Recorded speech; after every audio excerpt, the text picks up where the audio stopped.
Akuvama umusa, kuvama isibusiso. Igama kuPastor Winnie, Channel Africa. Le namba kuvumele ukuthi isetshenziswe kuphela umuntu oyimember ye-channel kuphela. Kusukela ngo-9 5 isuke efone akangi-WhatsApp, uyafona. Kusukela ngo-9 5 kuphela akangi-WhatsApp, akangithumela ama-SMS, akangifonela ngo-WhatsApp.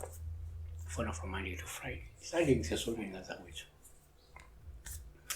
Valentine Hadebe 2012-74. Sawubona Pastor, hope all is well. Cela ukubuza ukuthi uchazani Papa unomuno 6 and this 6 finger was an old finger with corners on both sides. I don't know what's here.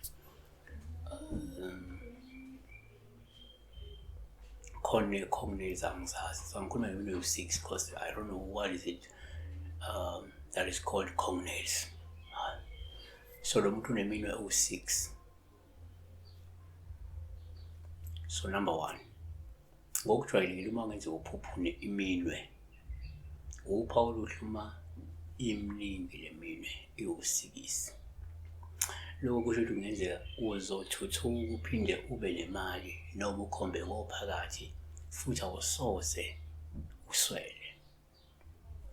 Yithi Chronicles yokuqala chapter 20 verse 6, kwabuye kwaba khona impi eGadi lapho kwakukhona umuntu omude iminwe yakhe nezinzwane zakhe kwakungamashumi 24, esandleni sisinye nesithupha ezinyaweni lulunye, wazalwa yiRefa.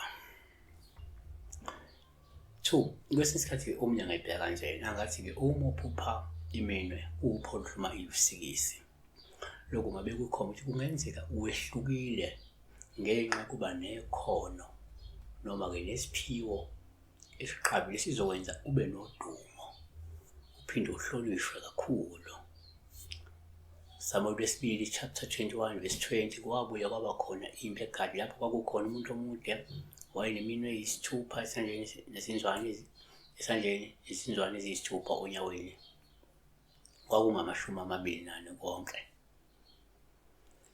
Kanti 3, omunye angathi-ke uma uphupha iminwe kuwuphawu oluhluma iwusikisi, ngoba lokho ngasho kungenzeka umuntu lophanayo wena, umuntu onomusa, umuntu owelula isandla, umuntu othanda ukusiza nokweluleka nje abanye abantu. Okay, number 4, kuyenzeka uma uphupha iminwe ubuphawu oluhluma iwusikisi.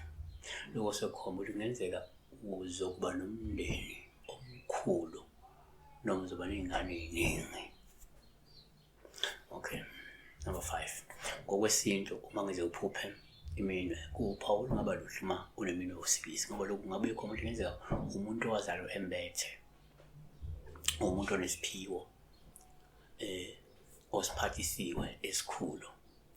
Shuthi wembethwe ngaba amakhehla kodwa wembethwe wena, wazalwa wembethe. Yabona, kunalento esiphiwo onaso angeke sazi ukuthi sivele emakhehleni, sivele ezalwazini, kodwa wembethwe wena, wazalwa wembethe. Isinto leso. Siyabonga. Isibheka lapho khona ukusiyisa.